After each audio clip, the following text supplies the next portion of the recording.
primer capítulo de la cuarta temporada titulado Smoke o Humo, donde vemos que Jimmy empieza a abrazar su Soul interior. En el video donde hablé de Farol, mencioné que desde el suicidio de Chuck, la serie iba a tomar otro rumbo, uno más oscuro. Toda esta temporada y las que siguen tienen ese tono.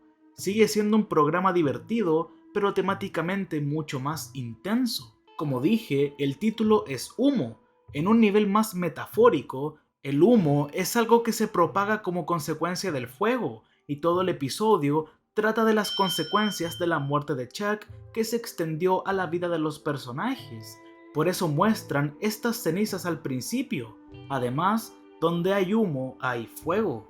Bienvenidos a otro sobreanálisis de Better Call Saul. Como siempre, recuerden que habrá spoilers y por aquí arriba les dejo la lista de reproducción de las 3 temporadas anteriores. Al igual que en las primeras 3 temporadas, todo comienza con Jin.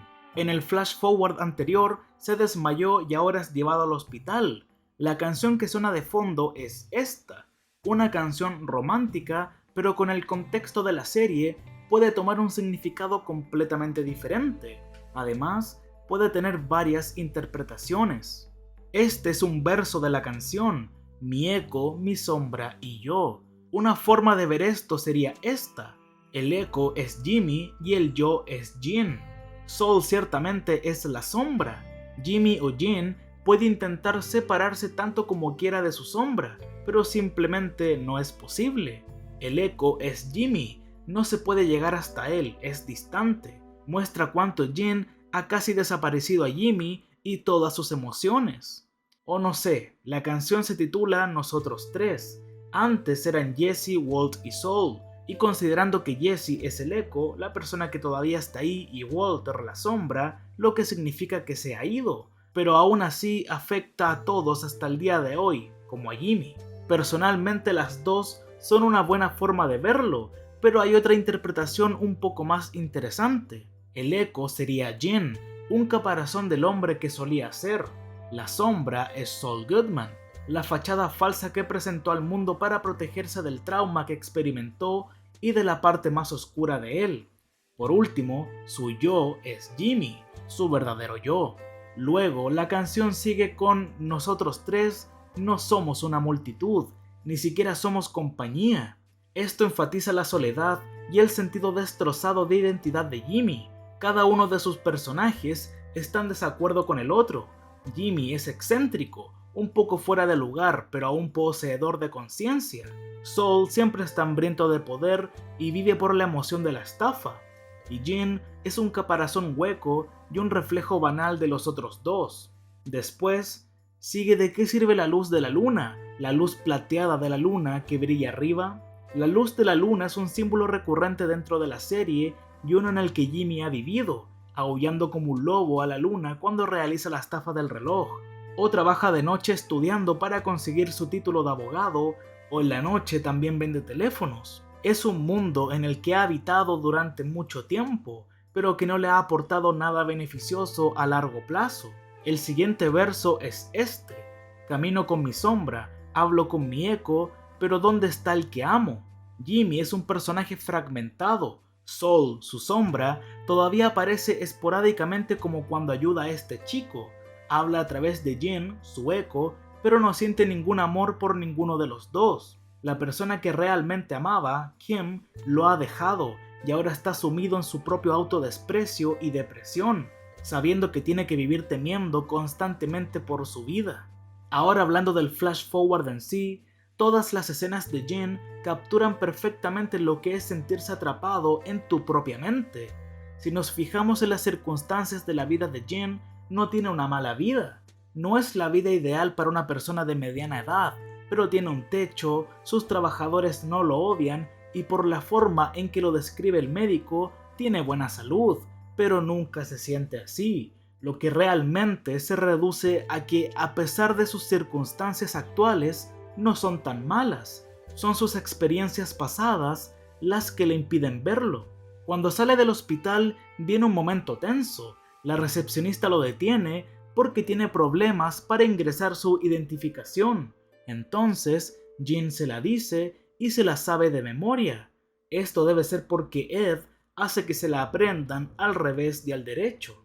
Y por desgracia, por mucho que temiera ser descubierto, apuesto a que estaba resistiendo el impulso natural de hablarle a la recepcionista como Saul o Jimmy en sus mejores tiempos, como solía hacer en aquellos días alegres cuando era un charlatán encantador. Es una gran tragedia presenciar su reducción a este estado desgarrador que ahoga y reprime lo que era. Lo sombrío de Jin es lo monótono y vacío que es en comparación con los carismáticos Saul y Jimmy, sin ocurrencias ni chistes juguetones. Pero bueno, la recepcionista se demora un poco en comprobar la información y Jin mira hacia la salida en repetidas ocasiones, sin saber que ahí es donde le espera el peligro real. Jeff, quien lo reconoce porque vivía en Albuquerque, y su mirada sin duda se sentía amenazadora y aumentaba la tensión a la escena, así que Jin le pide que se detenga y se va con mucho más miedo del que tenía antes. La trama de Jimmy y la reciente muerte de Chuck la dejaré para después. Primero hablaré de la de Mike y Nacho. Este último lo va a pasar muy mal, porque Gustavo tiene un sexto sentido muy bien desarrollado. Tiene una capacidad para ver cosas que parecen extrañas e inexplicables, como Nacho recogiendo las cápsulas. No hay razón para que no las dejara en el suelo, podía recoger un par para dárselas al paramédico. Minutos más tarde, Nacho intenta mostrar sus habilidades para lanzar pastillas con precisión, pero justo lo convocan a una reunión con Bolsa. Gustavo es quien se lo dice, mientras permanece en las sombras como un demonio que lo ve todo, y le ordena que conduzca, porque ya está pensando en ponerle un rastreador a su coche. Cuando llegan a la reunión, Bolsa les hace saber que sigan trabajando como antes. Los territorios de los Salamanca seguirán siendo de ellos. Luego, Nacho conduce hasta un puente y tira las pastillas a un río. Sin que él lo sepa, Víctor lo vigila y le escondió un rastreador. Ahora pasando a Mike, todos sabemos cómo es, alguien metódico. Su primera escena es despidiéndose de su trabajo, puesto que lavará su dinero con la ayuda de Gustavo, supuestamente trabajando en Madrigal.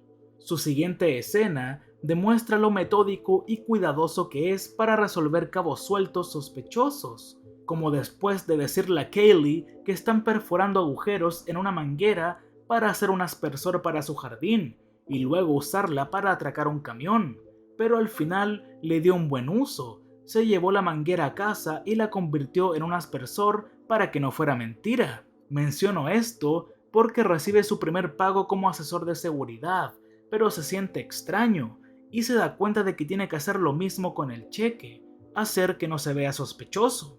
No le sentó bien que Frink estuviera lavando su dinero sin nada a cambio. Ya había acordado previamente con Gustavo y Lidia que las cosas irían de esta manera, recibir su dinero y ya, pero con ver el cheque comenzó a sentirse incómodo.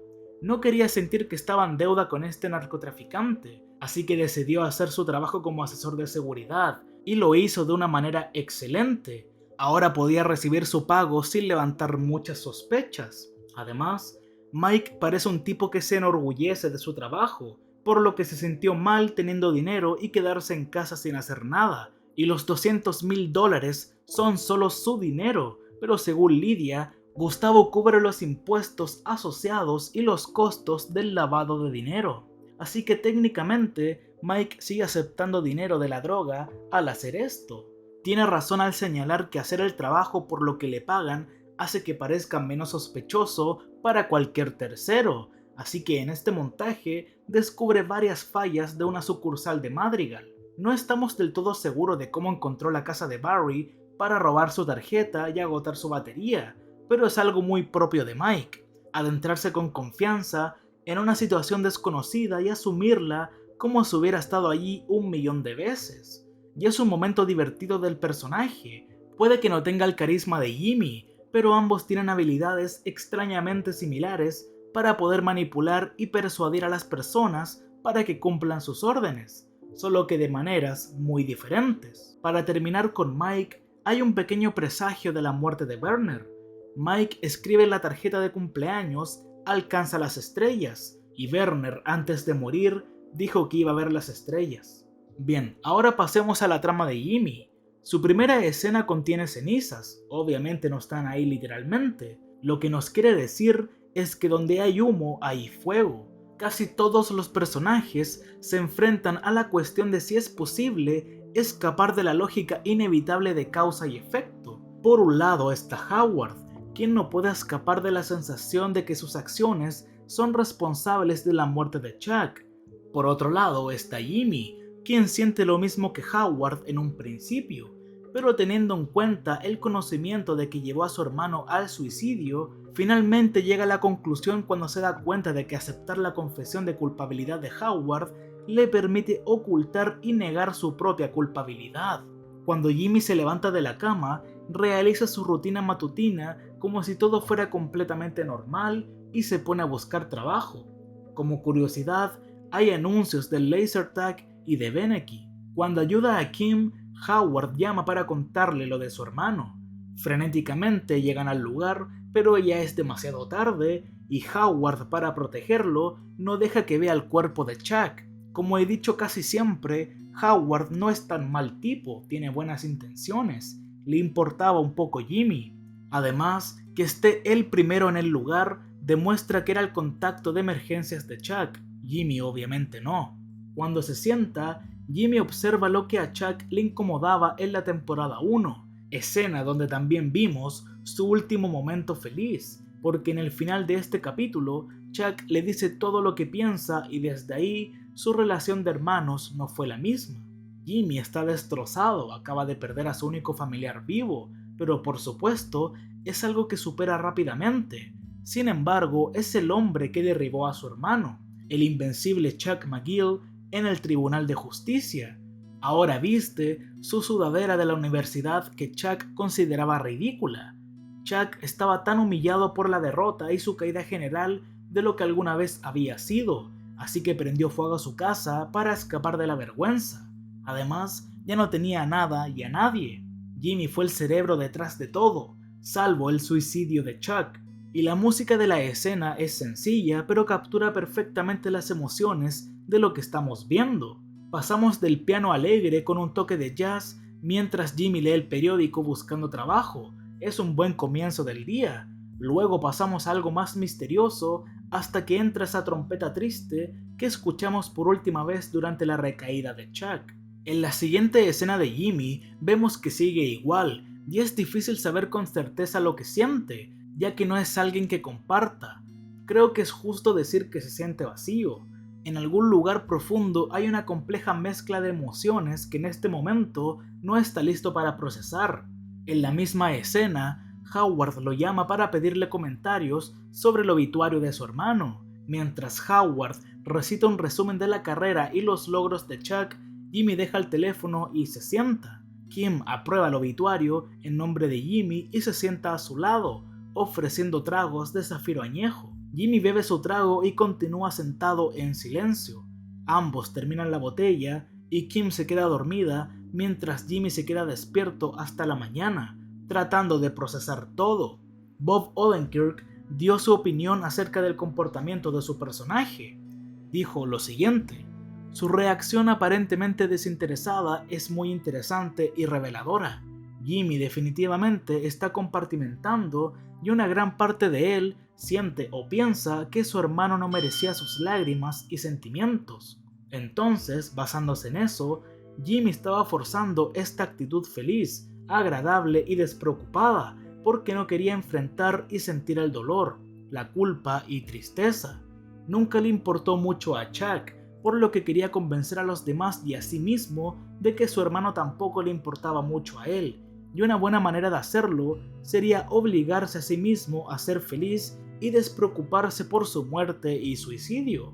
Una parte de Jimmy se sentía incómoda porque se sentía triste por su hermano, y sentirse mal por él sería como dejar que Chuck ganara de nuevo, así que se concentra en esa parte enojada y herida que tiene para compartimentar, enterrar y, si es posible, incluso borrar la parte que se siente triste y arrepentida. Va a aferrarse a su odio por su hermano al no llorar por él y no sentirse culpable por el sabotaje del seguro.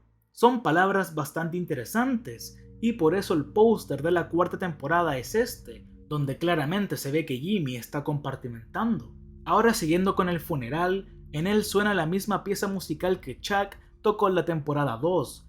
En la partitura se ve el nombre de Rebecca. Ella es violinista, entonces esta canción era para un dúo, hasta quizás la favorita de la pareja. Por eso está tan destrozada.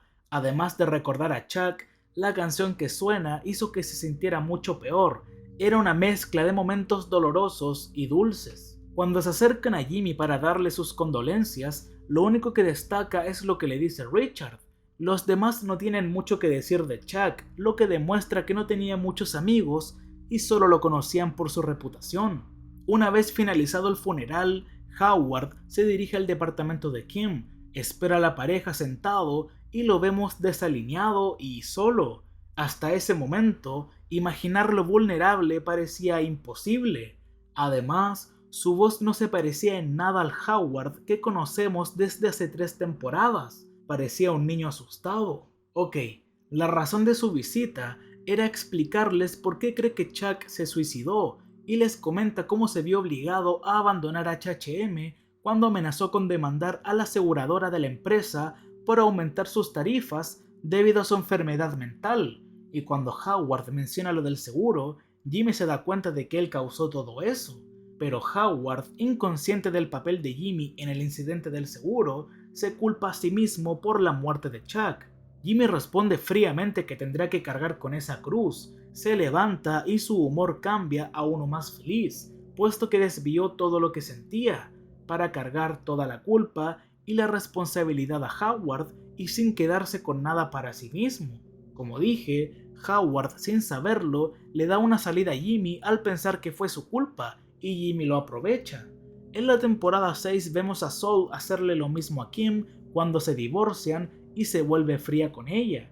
La culpa es de ambos, pero Jimmy se absolvió de cualquier delito y continúa en el camino de la destrucción. Y es irónico que en esta escena Jimmy sea cruel con Howard, haciéndole creer que es el único responsable de la muerte de Chuck, pero a la larga, Hamlin va a terapia, supera su culpa y es capaz de superarla. Algo que Jimmy no pudo hacer por completo, porque Howard pudo procesar la culpa de una manera sana y productiva, algo que Jimmy nunca pudo hacer. Es una carga que él nunca podrá dejar.